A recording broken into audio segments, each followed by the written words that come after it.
in my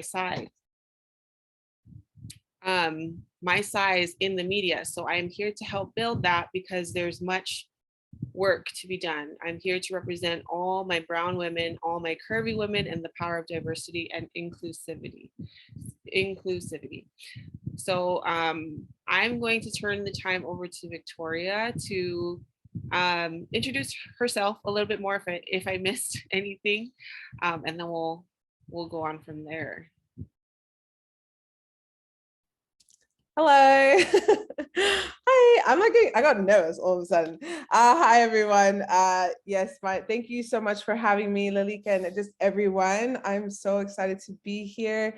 Yes, my name is Victoria Tuakimoana. I am originally from the US, as stated. Born in California, lived there till I was about 12, but we are settled in Utah, have been there for a very, very long time. But yeah, in 2012, I moved here to Brisbane. So I've been living in Brisbane for a very long time. I am half Black, half Tongan. And my mother is Tongan, and I carry her maiden name, which is Tuakimoana. So yeah, I do a bit of things. I have my obvious 9 to 5, still living that 9 to 5 life. So I work at the bank. I've been there for a few years, but on the side, I do quite a bit. I do photography as it is a hobby. I don't ever want to make it a full-time job. I kind of think sometimes not every hobby has to become like your full-time. Like, I like it to just be my passion on the side, and that's what I do. When I have the time, I get together with whoever wants to get together and I photograph people. So it all started, I think maybe in like 2015, I think, and I just kind of asked some friends. I was like, hey, like, I kind of want to do this, be my model. And so I was kind of doing a few things. I was modeling, my friends, and then I kind of started getting into weddings and engagements. And then I realized that I hated shooting weddings. So I've stopped that. And I mainly just shoot models, up and coming models, girls or boys who just, kind of want to get into that space. So that's kind of what I do on the side. And yes, I do YouTube. I probably shouldn't say I do it because I've kind of stopped, but I do have a YouTube channel, and that's there. Hopefully we'll get back into that, but I model at the same time, part-time, hopefully full-time one day, but as of now, it is just also on the side. It all kind of started with my weight loss journey, which I'm still on, but back in 2019, I really focused a lot on being more healthy. And when I lost like 20 kgs, which was like my big, like, oh my gosh, I've lost so much weight, I started taking photos and I was posting them, and I kind of got found that way through Instagram. And yeah, my agents who I have now, shout out to them at Everybody. They found me, but at the time I didn't think I was ready. So I kind of just freelanced for a little bit for about a year in 2021. And then I was kind of collaborating with brands and things like that. And then, yeah, at the end of last year, I did like a swim show runway for a dear friend who had found me originally. And after that, that's when I got signed to my current modeling agency, Everybody. So yeah, that's kind of what I do. And yeah, it's really exciting. And yeah, I don't know, that's about it. I didn't know what else to share. No, that was amazing. Victoria, thank you for sharing that. And thank you for sharing your amazing photos, both the photos that you take and the photos of yourself, and how you got into, with modeling and photography. So now we're just going to go right into the Talanoa. I do want to make sure that I remind folks of our rules of engagement as we are interacting with each other. And again, if you need to drop questions, we do have questions prepared that people had asked on our Instagram also like on the side. But if you have questions that come up for those of you who are here, you can unmute, introduce yourself, and then ask your question, or you can just do that in the chats if you don't want to hop on the mic, or whatever you feel comfortable with. So let me see. So I guess one of the first questions we have is, what was your upbringing like as Afro-Tongan growing up in the diaspora, so specifically in the US? And I'll drop that in the chats. But as you're answering that, and if folks also want to ask questions in the chat box, you can feel free to do so. No, thanks. Yeah, growing up, Afro-Tongan was so, yeah, it was a lot. Well, the thing was, so as I said, I'm half Black, half Tongan, but my biological father, who is Black, who I know is from Cameroon in Africa. I don't know him, never met him. I mean, I met him obviously when I was a child, as a baby, but I didn't know him. So my mom, she did actually marry a Samoan man, and who's from like California, and they met there, and they met through church and whatever. But my thing growing up was, because I didn't know at the time that I was adopted, it was when I was younger where I was like, oh, I'm half Tongan, half Samoan. And I had this like, whatever, because, you know, I was always surrounded by his family, my father's family, who was Samoan. And they spoke Samoan a lot. My mother's side, the ones in the US didn't really speak Tongan all the time. And so it felt like I was more Samoan than Tongan, if that makes sense. And so it wasn't until I got a little older, like still in school, where I realized, well, obviously he's not my father. I need to come to realization, and, you know, like I'm not Samoan. And so that's kind of when it started, like, oh yeah, I am Black, duh. But because I was never surrounded by Black people, my parents were those people who like wanted to move in, like, you know, be in the white neighborhoods, and like church was very white and a lot of things, but we won't trauma dump like we talked about. So it just, you know, yeah, that was my thinking a lot as a child.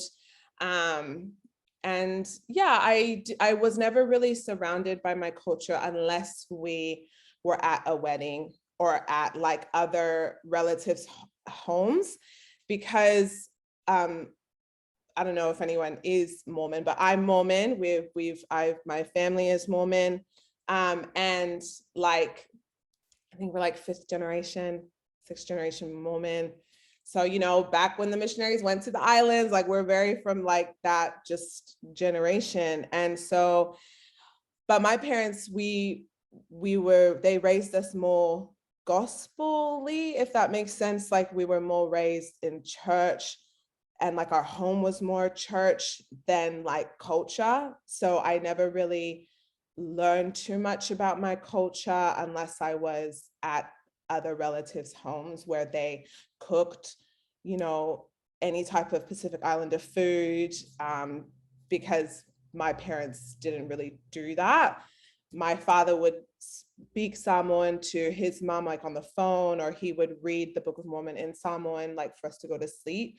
But other than that, it's like I kind of had to figure other things out if like I was at relative homes.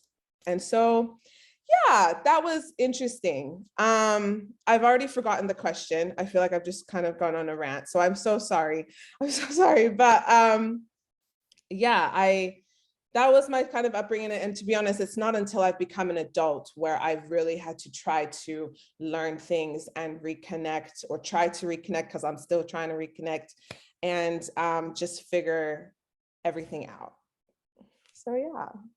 No, yeah, you absolutely did answer the question. I mean, at least if other folks have any I hope so. I don't know. want to clarify, but thank you for sharing that. I'm glad that you, like, I just want to say, it's valid. Everything that you're sharing is valid. A lot of us as well are on that reconnecting journey, especially as Tongans in the diaspora. So I feel a lot of us can relate, and a lot of us do come and are very familiar with the Mormon religion and background in our Pacific Islander Tongan spaces as well. So that is very valid. Thank you for sharing that. We do have some questions from Paulina. I don't know if Paulina, you wanted to jump on and ask yourself. You feel free to do so. Okay, I'll just ask my second part since it comes from what you were just sharing. Do you experience any rude comments toward your work with a Mormon background? And if so, how have you processed that per se? Do you experience any rude comments towards your work? Oh, like just doing like content creating, like in that respect? I mean, if I am, it's not being said to my face, so I don't. But I mean, I'm sure, like, I guess I can get judged in that respect, but can you just sort of elaborate on your question? Sorry. Yeah. Well, for example, Veronica Pomee was saying like how much. Oh my gosh, I love her. Yes. Same how much grief she was getting being a swimsuit model and coming from like a Tongan background, and that people were pretty much trying to strip her of her Tonganness, and that she had really like fallen out with the culture because of the type of work she was doing in regards to swimsuit. But I'm just wondering, having an understanding of like what Mormonism is, is there any conflict with that identity? Right. Yeah, no. So I haven't experienced too much. I mean, when I got my tattoo, that was a big deal. Because people, even though my tattoo is very significant to me and it's very important to me, like it has a Black woman on it, but the tribal, the flower stem goes into a Tongan tribal print and has a little bit of the Samoan malu in it to represent my stepdad. So my tattoo is very significant to me. So when I got that, yeah, I did get a lot of hate. When I also started putting up photos when of showing my loose skin and everything, I guess, yeah, I did. But to be honest, it hasn't really come directly to my face, but I wouldn't be surprised if people were talking about it, because I've now come to a point where I am trying to not live in this fake realm of like Mormonism, I don't know.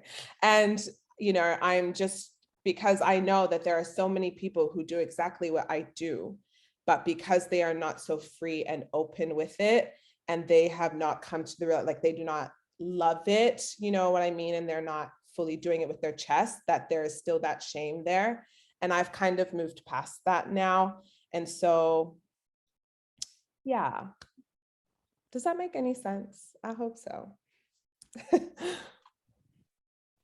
Yeah, thank you for sharing that, Victoria. I think that kind of leads into the next question that we have been asked for you is, have you ever struggled with self-love and body image especially in a society that, like in America, or just very Western influenced societies that are very anti-Black and fat phobic? Like, how has that been in your journey in this industry of fashion and modeling? And I know you said we don't trauma dump here, but this is your time. You're our guest, so you can do whatever you want. It's really your space to share your story and your perspective. So thanks. No, thank you. Yeah, definitely have struggled with body image and like self-love, like since like forever.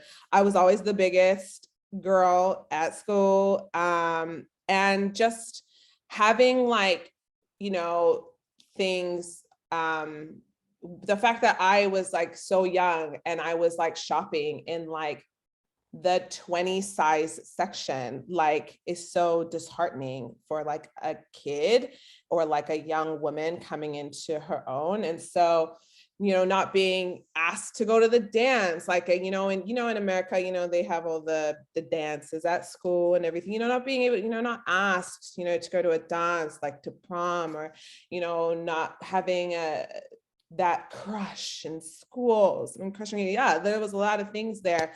But then I also had like, you know, I've got a father who, as much as I love him, he also, there was a lot of fear there. There was a lot of, you know, things in the home that affected me, and how I saw myself. And obviously, if you live in Utah or you've been to Utah, it's very white. You know, there's not a lot of color there unless you go to certain parts of the state, aka Bountiful and down, you know, Salt Lake, Provo, all of that. And, you know, because we were never really surrounded by that either, it was like I never really saw myself or the beauty in myself. And it really wasn't until I got into my, you know, mid-20s and I just like, I need to get out of this funk. And, you know, when I started doing photography and like just seeing other girls like have this confidence, I was like, I have that too. I just need to find it. And it wasn't until I did start losing weight and really doing it for myself, not because I wanted to go on a date because a guy would like me then because I was smaller. Like I really had to put myself in a place to be so vulnerable where I could do that. And then, and yeah, and I still have, you know, I still have self-doubts. I'm not like, you know, I am in reality, I do have self-doubts, and I do understand, especially with modeling and fashion, like, you know, it wasn't really until Rihanna was like, hey, let's put out all these shades and let's be more inclusive, when other brands, not even just with makeup, but really started pushing whoever it is that they had to push to extend sizing and all of that. And so, you know, yeah, I definitely do still struggle. And with being like doing some modeling now, like I don't get booked a lot. And I know why that is. And it's obviously because there are still brands out there that are not willing to go past a certain point. They think a certain point is curvy, and that's fine and good for them. But I know that there are obviously also other brands who are willing. And so it's just trying to find the balance in things. But I definitely do still struggle, but sometimes you just got to fake it till you make it, if I'm being honest. And, you know, I just not fake it in the sense where it's like, I'm not happy, but it's like, you know, like I have to back myself up in order to do what I need to do. And yeah. Yes, I absolutely love that. And that's why also I just love watching your content, because it's just like you could never, like the things that you share, I would never know. Like I could never know that you've struggled with, I mean, I know there is, everyone struggles in some way of like body image and self-love, but the way that you present yourself in the content that you share, it is so uplifting, so inspiring. And I know a lot of you know, young people, especially in our communities that are plus size, that are into fashion, feel very validated when they see your content. So thank you for that. Yeah, no, when you mentioned Veronica Pompey, I was like, I love her, because let's be honest, do we know how many Pacific models on that level do we know? I'm sorry, but I don't know any. And maybe that's just, I'm ignorant and I don't know. But when I saw her on that magazine or in that like Instagram, I could not believe it. And she definitely was an inspiration for me to be like, yes, I'm going to do that as well. And that obviously comes to representation and why it's so important. Mm-hmm. Absolutely. No, and I see you, Victoria. I see you on that platform one day. I'm manifesting. Girl, yeah, keep manifesting, please, with me. On an international level. I already know it.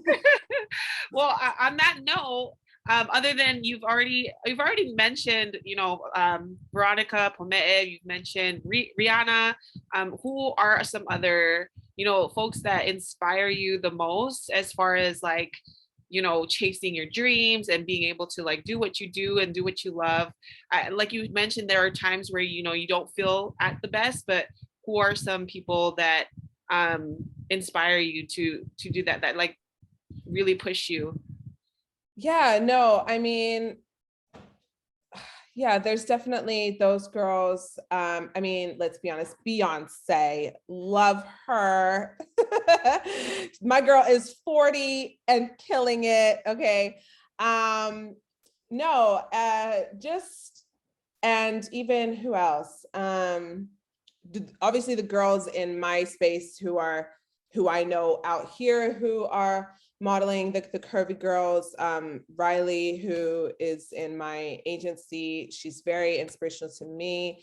And just honestly, I root for anyone who is Black and anyone who is POC, because it is so hard in whatever field. So anyone, I don't have too many, I mean, everyone's inspirational, but those are kind of the ones on the top of my head. But I just try to root for everyone, because it's just too damn hard for like something so like it's small and like, so easy to others. So I'm rooting for everyone who is not white. Yes, that's fair. That's fair. All right. Thank you for your answer. We do have a question from Jeremiah. Jeremiah, I don't know if you'd like to hop on the mic and say anything, or if not, that's totally fine. Just cut me off if. Yeah, sure. Hi, guys. My name is Jeremiah. You guys can call me Maya. I was introduced to this by Lucky, actually. Thanks, Lucky. I'm half Tongan and half white, and my question to you is, what is your experience being biracial in like both Black and Tongan spaces? And like, did you ever feel like you weren't like Black enough or Tongan enough, like to find your place?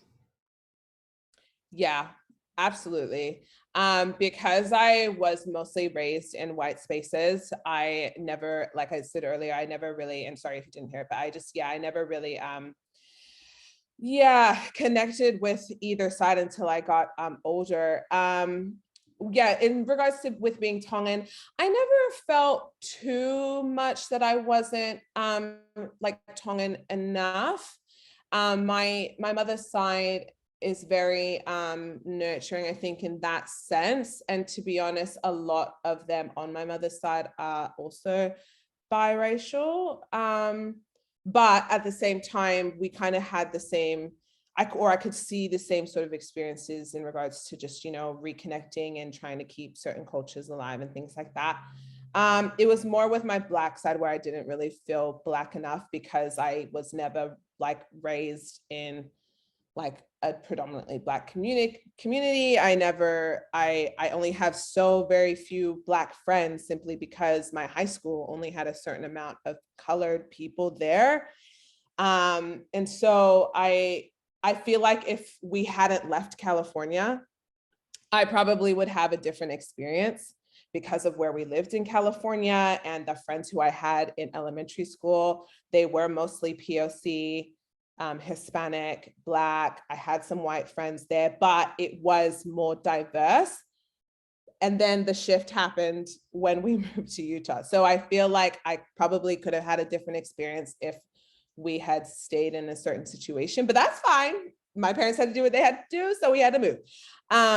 But I do sometimes feel like, I don't know, it's hard.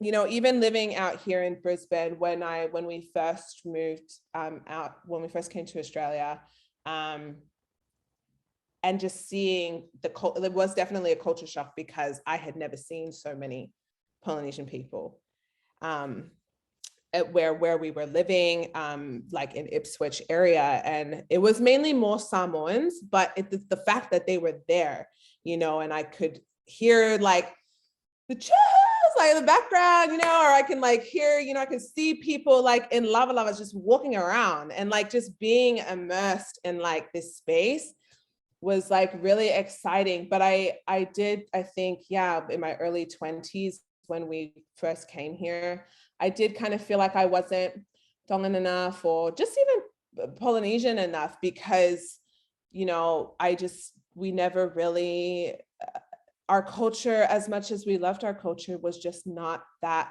intense in the home. Like it wasn't ingrained in us in the home. Like we didn't really listen to even like, you know, reggae or Pacific Island music as, you know, a lot in the home. It was mainly if we were at certain events or at certain places, and like it's like I had to kind of search for those things. So yeah, I did kind of feel like that, but I've kind of come to a place where I am who I am, and I am still blessed, and I am still, you know, whatever, and hopefully I can just continue to learn more. You know, I don't like the whole like, oh, if you're only half or whatever, you know, it means nothing, and it means something. You are as much Tongan as the next person, you know, or as much Black as the next person. So it's just, yeah. I hope that answers the question. I kind of go on a rant. I'm sorry. You're fine. You're doing great. No, absolutely. Just adding to that, we do talk about, you know, that in this space, like our Talanoa space, about like what does the Tongan even look like? You know, that's just something that we also need to unlearn, of like Tongans looking a certain way or being a certain way, like that there's no definition of what it looks like to be Tongan, or to like, you're Tongan. If you're Tongan, you're Tongan. Yeah. If you're Samoan, you're Samoan. So I love that you brought up that point. Thank you for that question. And again, for folks who want to just, you know, ask questions in the comment box or raise your hand, unmute, you're totally welcome to. But just kind of going into that direction, Victoria, have you been to Tonga? If not, do you want to go? Why or why not? Yes, I have not been. I want to go. Hopefully it'll be soon, like in the next like 3 years. So I feel like if I don't go by then, well, we ain't going. Like the world will probably be over, like, because the world is crazy and wars and things. But no, I have not been. My mom has been, and I've got like, you know, cousins and things I've gone, but no, me, I have not been. Haven't been because, well, simply, well, a few reasons. Well, one of the reasons, I don't want to go by myself, so I need someone to go with, for one.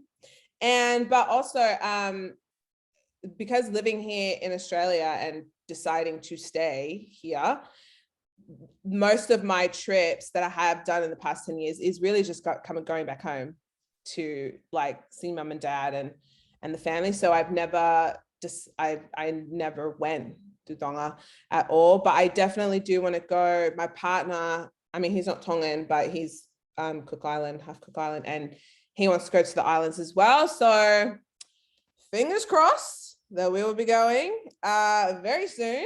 But yeah, no, I definitely want to go for sure. Yes, fingers crossed. We all want to go to. Let's all go. Yeah. Let's all meet there. Yeah, maybe if y'all decide to go, you know, if y'all decide to do a friend trip, reunion. I'm coming. Awesome. All right. The next question that we had submitted was, how has being Afro-Tongan influenced your work in modeling or photography or creating content, like in a positive way or negative way? I think you've already shared a little bit about that, but if you have anything else to add in your identity of being Afro-Tongan, any influence on how that has made you create like content for YouTube or like your photography work, any kind of influence in that? Yeah, I mean, there is some influence. Especially with the photography, like I try to, and I don't get many, and I understand just, but I do try my best to get as much Pacific island women as I can. I don't have to, if you go to my Instagram, you will, my photography page, you will see though that I don't have too many. But I try to do that simply because now I have put myself in that space where I can see my own self. I want to see others as well, because I think we're so beautiful. And I'm just like, I try to put out there that I want to see, more of my, brown melanin queens in the space. But yeah, in regards to modeling, it has influenced. I always think about my hair because it's so, it's in a bun right now, but if you go to my Instagram or whatever, you'll see like I do have this tiny little afro. And so it does come into play because I always think about what am I going to be doing with my hair? How will my hair be represented? Will I be touching it? Is someone else going to be touching it? Like, what are the circumstances in that? Will I need to get it braided, or am I going to need to somehow flatten it, straighten it? And so I do think about it in that retrospect. Yeah,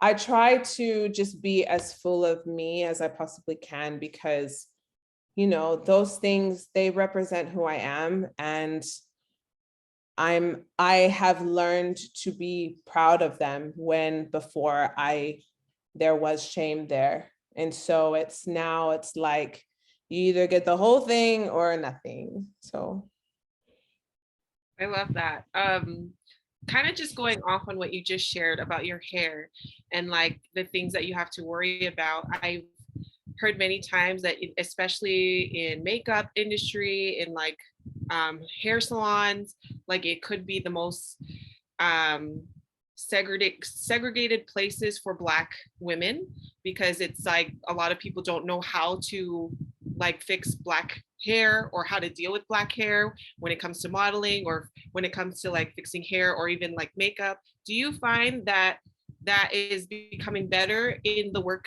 in as you're working as a model? Do you find that is still a problem in like how makeup artists are, learning how to, find the right shade or do the like deal with Black hair? Like, do you feel like that is getting better or still needs a lot of work? What is it like in your experience? Well, in my experience, with the jobs that I have had since getting booked, and even actually when I was doing freelance stuff, I kind of had to do my own hair, which is totally fine. I don't have an issue with that. Or like people would ask if I can come with a certain type of style. I really do not have a problem with that. I'd rather you tell me to do that than try to, like, I go there and then there's a situation and I don't like it. So that's fine.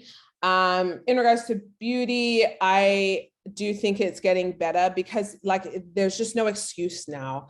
Like I said earlier, when Rihanna did that, she put so many people in check that there is like options for every single type of skin tone. And because when I used to like try to get shades long time ago and I had to like shop at Walmart or wherever, and it's like you only had Maybelline and it like they go from however many light shades and then bam, it's just dark. And it's like, how was I even meant to mix that? I have no idea. And so I think it's definitely gotten better in certain situations, but it can be much better. There's always room for improvement. So yeah, I think it's gotten good, but it can keep going. Absolutely. To where we don't have to have the question anymore, Right. It's, yeah. I love that you mentioned that there's no excuse. Absolutely. All right. Yeah. Thank you. Thank you for answering that. And again, open to folks if anyone, I feel like I'm taking up a lot of the time with asking the questions. So if people have questions, but don't feel bad to like just cut me off. But I'm kind of just going along with, the questions that were submitted. So Victoria, you did mention that you do have your 9 to 5. How do you juggle doing a 9 to 5 plus, all the creative projects you have on the side? And if you have any advice on how to manage, doing all of this without burnout. I mean, I'm sure that comes with some burnout, but how do you manage that? A lot of prayers.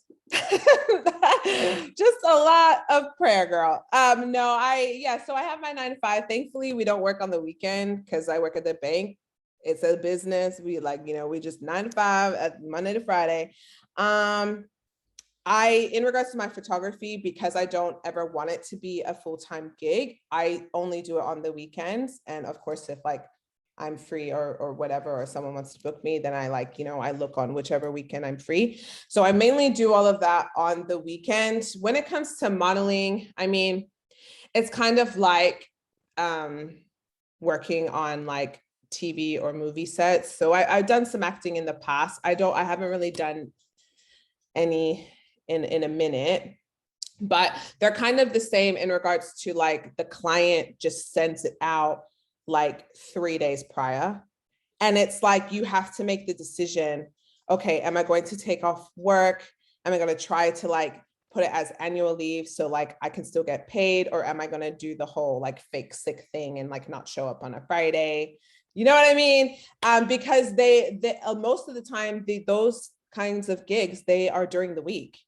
They're during the week because I'm assuming, think that you, the person that they want to book, models full time. So why would you have an issue with getting work off, right? So it is a bit of a juggle because at the moment, because I still work full time and I'm not part-time with my full-time job, it's I have to decide, am I going to take the role? Because not all money is good money, right? So it's just deciding on what I want to do. That's how I juggle it. But I think my advice, if I even have any good advice, is, just trust your gut. If it's something that you want to do, don't become jobless. You don't don't go so hard where you end up not having stable income, because modeling, acting, or anything in the creative art space, entertainment, it is not stable until it kind of gets to a certain point.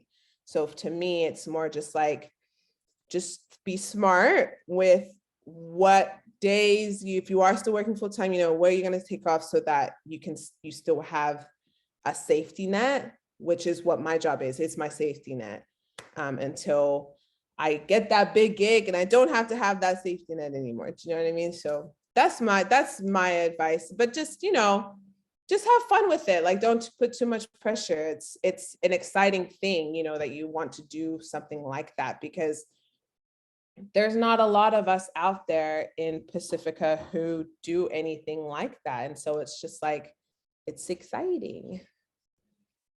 Yeah, thank you so don't quit your day job just yet.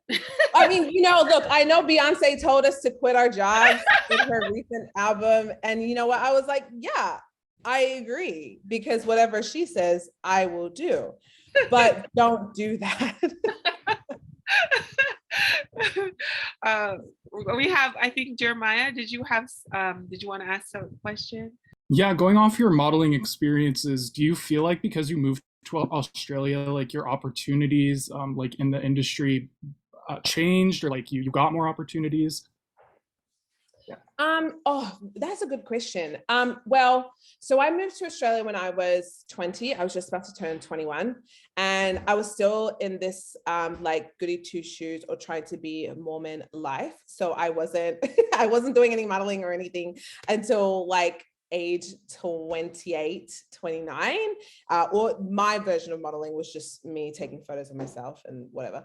But I do think that, yeah, if I do move back to the US, if that was a thing that I was going to do, I feel modeling would be different. I do think there are way more bigger or just other opportunities for plus size in the States than here. I think Australia is still trying to get the groove. Like, I do think they are just a little slower, which is fine, you know, it's all good. But yeah, I do think if I were to ever go back in the States, it would be a lot different. There are so many plus size models that I follow in the US, and I just think, yeah, it's a lot different there. I feel like plus size modeling is more inclusive there than here. Oh, yeah. Awesome. Thank you. Thank you for that question, and thank you for the answer, Victoria. I think the next question, kind of also in that same lane, is what is it like being a plus size model in the fashion industry in Australia, which you've kind of touched on, and what are some pros and cons for you in working as a plus size model?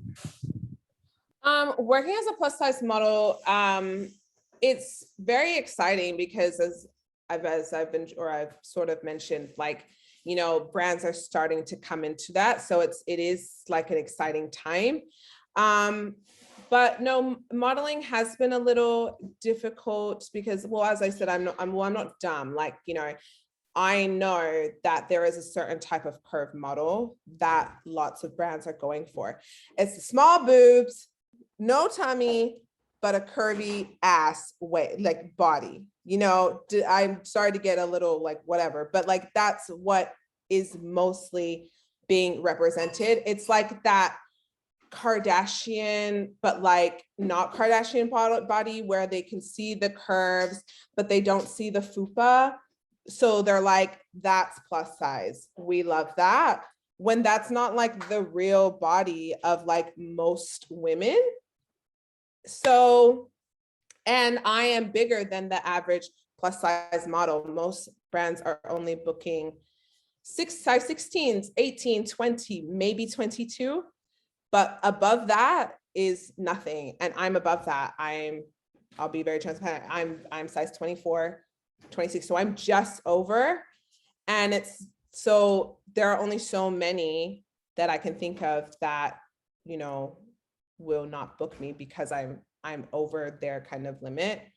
So those are kind of the cons. Those are a bit of the cons. It's just like, you know, there are those plus size brands, but it's like you could be more plus size and more inclusive if you just kind of, and I think people continue to think of the whole like, oh, well, you know, they're plus size, it's more fabric, more money, blah, blah, blah. And it's like, but if you think about it, like the community of women and men, because let's not forget the men who would buy these, you know, and if we're talking about fashion, the fact that I am shopping more online on fast fashion websites, Pretty Little Thing, ASOS, Boohoo, Shein, which I hate, but they have the outfits for those who are plus size.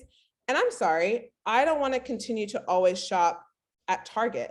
I want to be like my other, not I want to be like my other friends, but I want to have that experience where I can go to like the shops in the mall, like Dish or Zara or like H&M or these other shops in the mall and have that experience that girls have where they can find clothes and buy it right on the spot.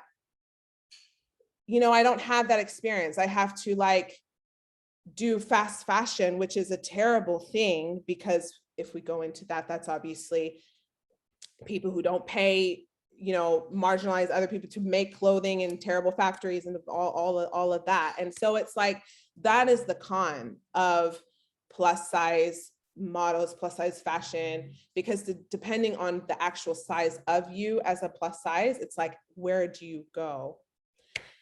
The pro, being in the space, being finally welcomed into the space is, I guess, my pro.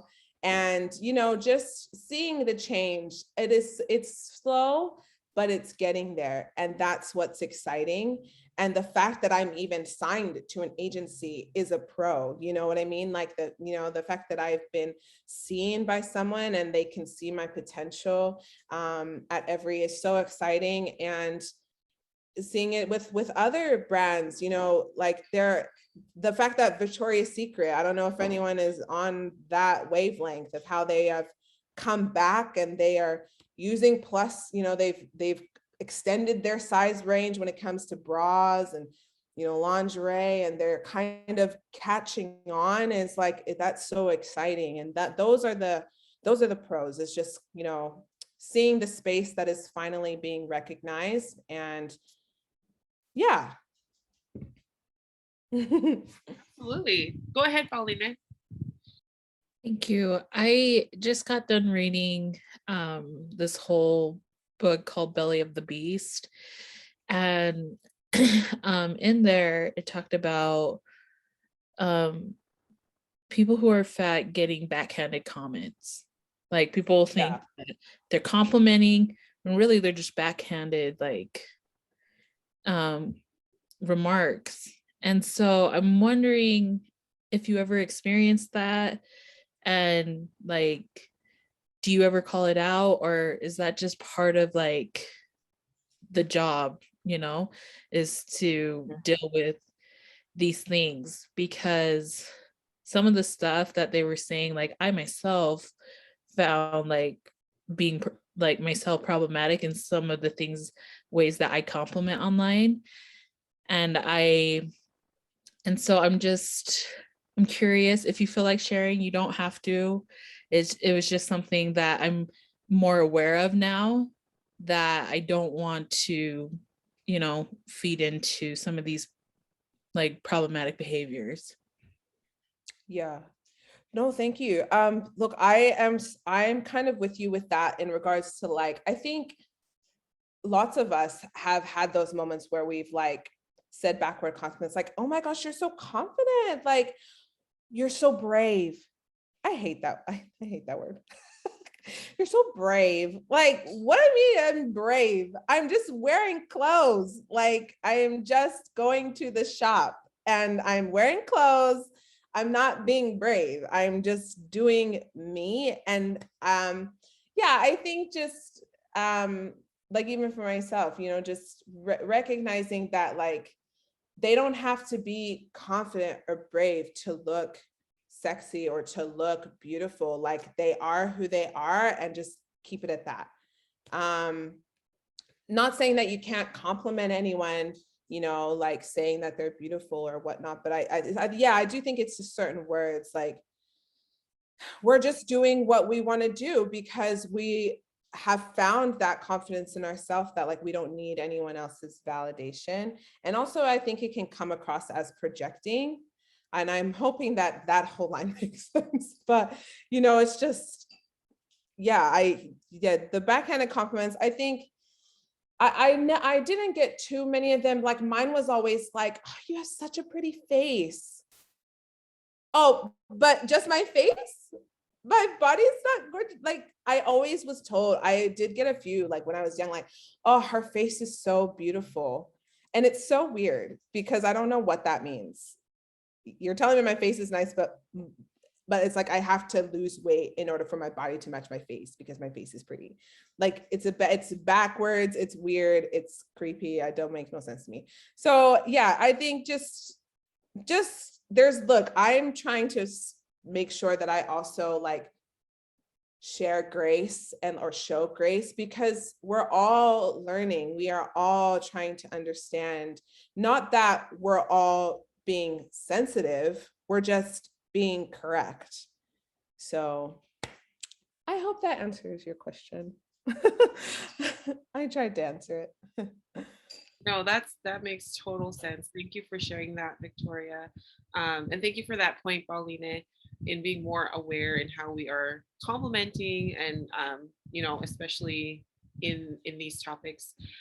So the next question I have here, Victoria, is do you know any other models that look like you, as far as like being Polynesian or even Afro-Polynesian? Are there a lot more that you see of yourself that you work with together with, or not? And I feel like for me, like, you're the first Tongan that I've seen like on this, like, I'm usually used to like someone like Diamond Langi, who's beautiful, but you know, she's also very thin.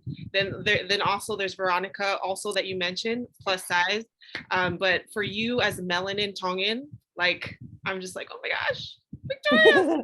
So I'm curious if there are more that you know of that look just like you in the industry that you are working in.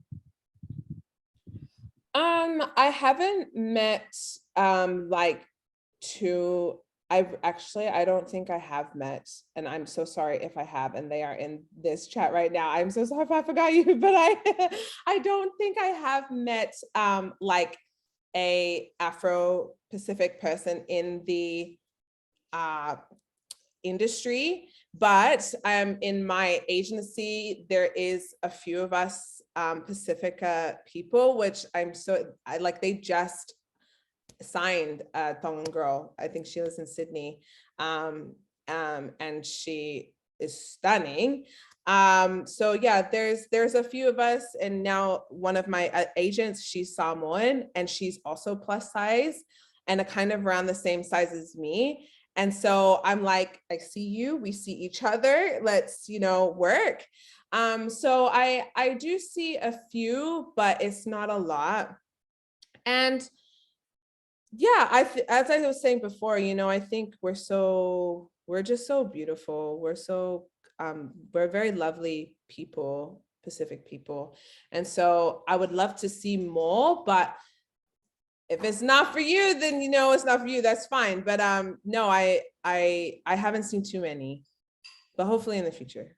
Right, and I feel like just because they're not there doesn't mean that there are folks that want to be there that just can't get because of the barriers that there are in this in this society. So I love that you're there representing, because I feel like a lot of our people want to get there, and then they see you and they're like, I could do it too. I could do it. I know. I think there's like also that thought of like, the stereotype, that the stereotypical Pacifica person. And so maybe they don't want to branch out because of that. And right.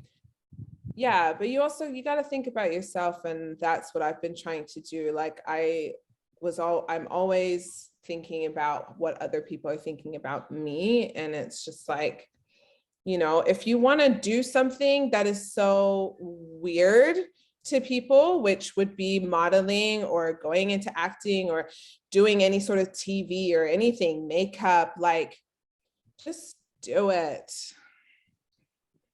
Go ahead, Luciola. I have a couple questions. First question, like, have you ever modeled like any cultural wear, like for like Tongan, Samoan, or like even like Black cultural wear? And also, do you have like any goals career-wise? Like, do you want to like, I don't know, is there like anything specific? Like, do you want to be like on a magazine or like do any commercials or like go into acting or anything? And is there any like certain designers or like people you want to work with? Yeah, that's my question. No, thanks. Thank you. So I haven't modeled in any culture wear at all. I wanted to for my 30th birthday because I have some dear friends here who had started this company, or they started something where like, where you could hire it and they, you can take photos and all of that. And I wanted to do that, but then it like died down right before my birth. Like they kind of stopped right before my birthday, and I was like, dang it. But no, I haven't. I do want to, but I do still feel sometimes a little bit that coming back to that, not Tongan enough, because I don't want it to, for it to be a performative thing. Like I really need to feel in it that is who I am. And I don't want to do it simply because I want like to post it on my Instagram. Like I want it to be very close to me, that it doesn't come across that way to my own self, which is why I haven't done it. I hope to do it in the future, but just I think I am still trying to make sure that I'm not I'm not coming across performative. I don't know if I ever have. Lily, you can ask me, tell me. But I just, I want to make sure that if I do that, I am, yeah, connected to it in the best way possible for me. So, but hopefully in the future, in regards to like who I want to work with, I want to work with Fenty so bad. Like well, more specifically, Sexy Savage. Like I would love, and I told this to my agency like 3 weeks ago, I was like, I would love to be like a Sexy Savage ambassador. Like that's where they've obviously sent their lingerie to, whoever, and they model it. But if I could like be in a runway or be in some sort of campaign, I would love for it to be Rihanna's Sexy Savage. I just think that would be so amazing and just so like groundbreaking and iconic. So she's probably my number one. Yeah, in regards to who I would love to work with. I love that. Thank you for sharing your answers. I think we were all kind of like wanting to know your answers and who you would love to collab with. There's so many. Like, I mean, there's like heaps, but I mean, I just think that would be so insane. Like, if I could get booked for like her Sexy Savage show, like honestly, I would die. Well, just speak it out. Speak it into the universe. Yeah, I'm speaking into It'll happen.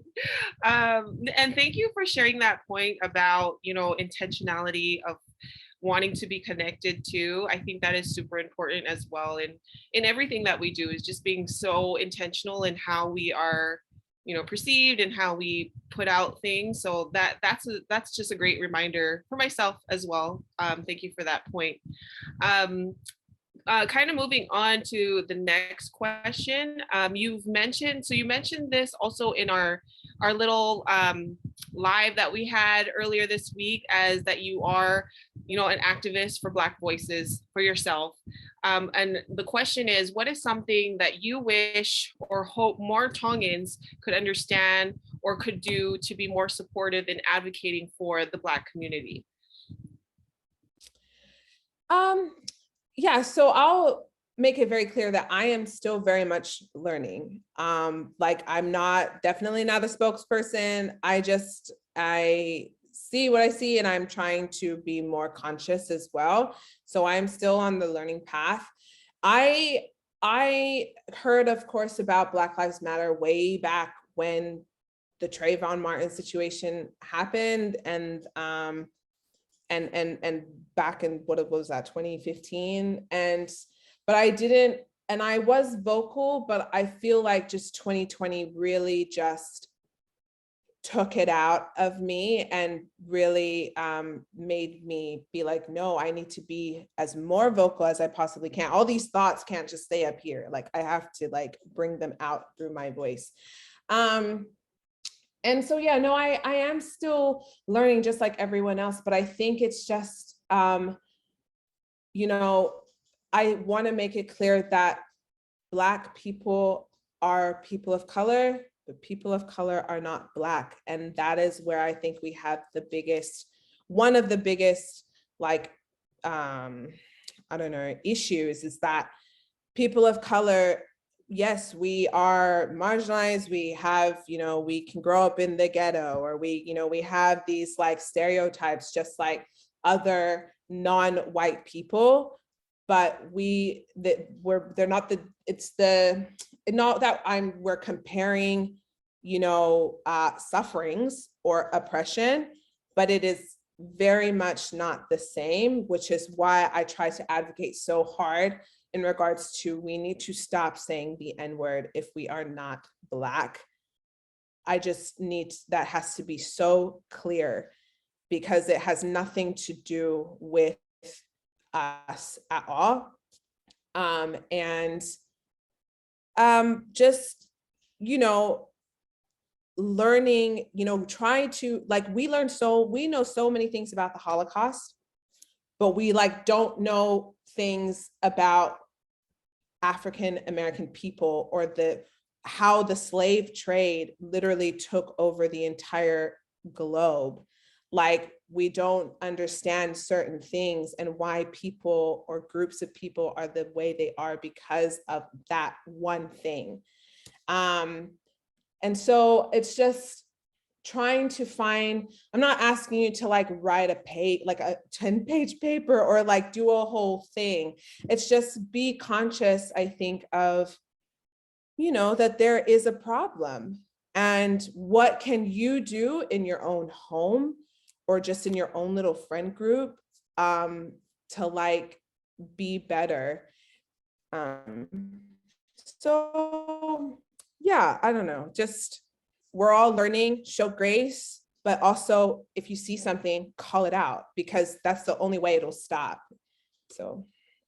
Thank you. Thank you for sharing that, Victoria. Lily, you have your hand up. Did you want to ask a question? Yeah, I was trying to think of how to word the question. I've been trying to think about how to word what I'm saying, so it's okay.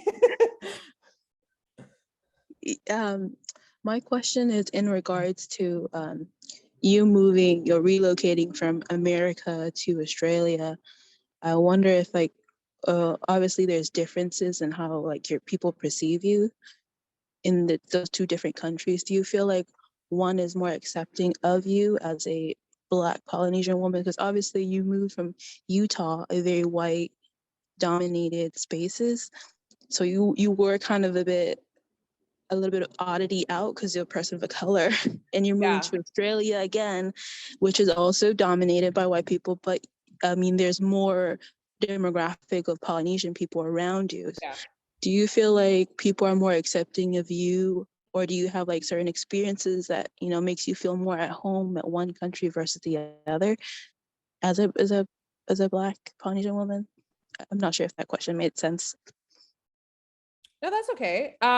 Thank you. I don't know if it's like more accepting, but I think I just see myself more because I'm surrounded by so many people of color, and in particular Pacifica people, because like as you said, and just living in Utah, it's very white dominated. And even like when I went to New York for the first time a couple months ago with my mom, and being there where it is so diverse and seeing so many Black and brown people, I was just like, man, why did we live in Utah? Like, I just wish I could have like had an experience where I you know, was in that realm.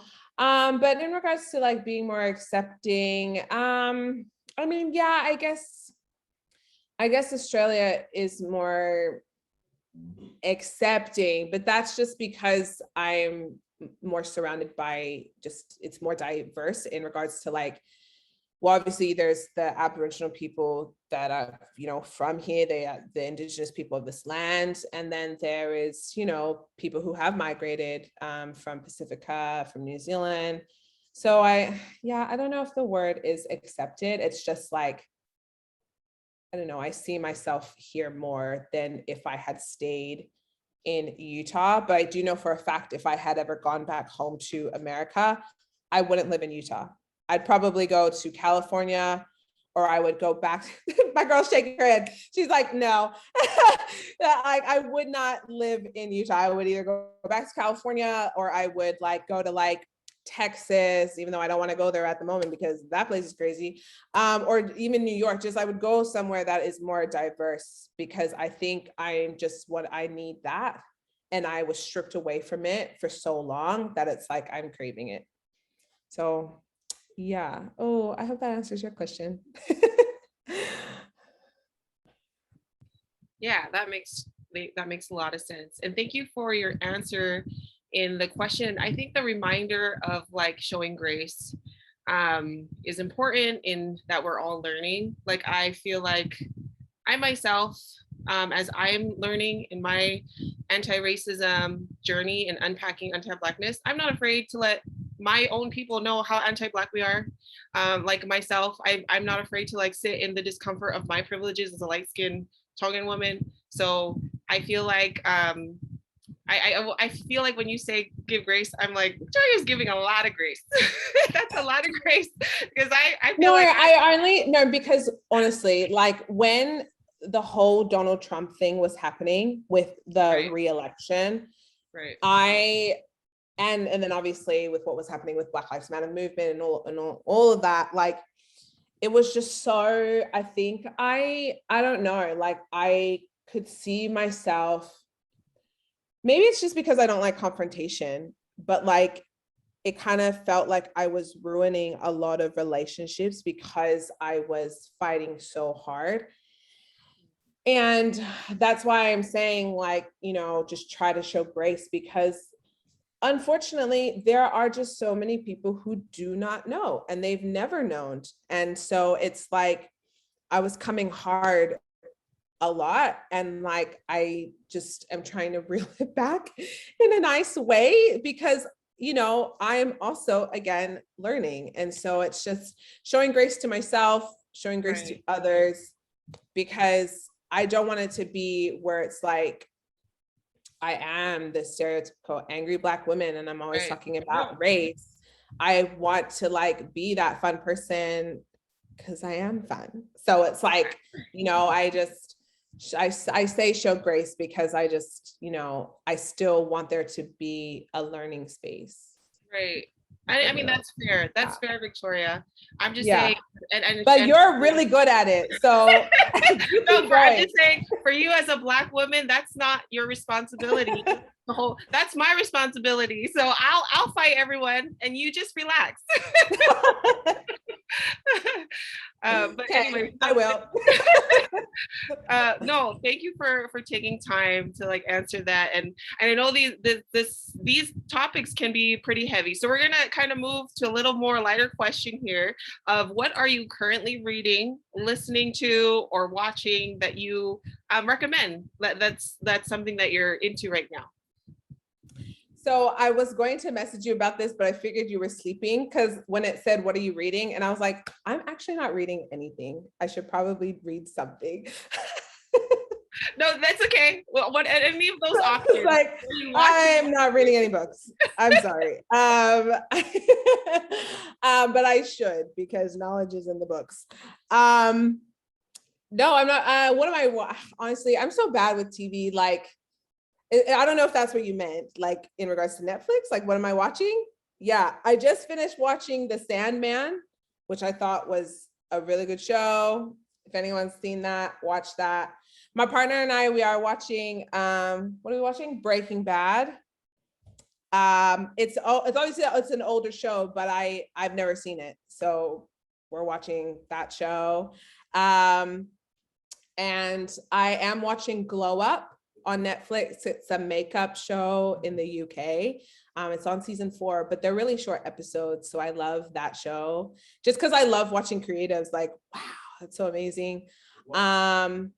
Yeah, watching The Block, which is like an Australian like house show. They're like building homes and stuff. Oh, and the new, someone said Game of Thrones. Yeah, I'm watching the new Fire Game of Thrones. I forgot the title, but I'm watching that. That came out. And then of course I do have my binge shows. So Drag Race and Real Housewives. I just love watching these stupid shows, Real Housewives. I need to stop, but yeah, I am watching those. Yes, House of Drag. Yes, I'm watching that. So they just had their first episode, but good stuff. So that's what I'm watching. Same. I'm into trash TV. Yeah, that's what it's called, trash TV. It's so bad, but I can't help it. And you did mention in our live that you're currently into house music, the house music. Is there I mean, yes. I'm still listening to Beyonce. Like, the album came out a month ago. It's still on repeat. It is not good. So yeah, I'm listening to her. Who else am I listening to? Calvin Harris. He's a house DJ person, but I love his music. So I'm listening to him at the moment. But yeah, no, my music is kind of all over the place. I do have like a country playlist. I don't really listen to it unless I'm like really sad. But yeah, no, I'm mainly just listening to like R&B, pop, hip hop stuff. DJ Khaled just came out with his new album, so I have to listen to that. So yeah. Love it. Thank you for the recommendations. I'm also taking notes on the TV shows. A rave festival in Tonga. Oh my gosh. Could you imagine? We won't go home. Oh my gosh. Yeah, so thank you for sharing your recommendations with us. I think I have like one last question, but if folks have any last questions or comments before I ask my question, please feel free to unmute, or even comments, it's fine.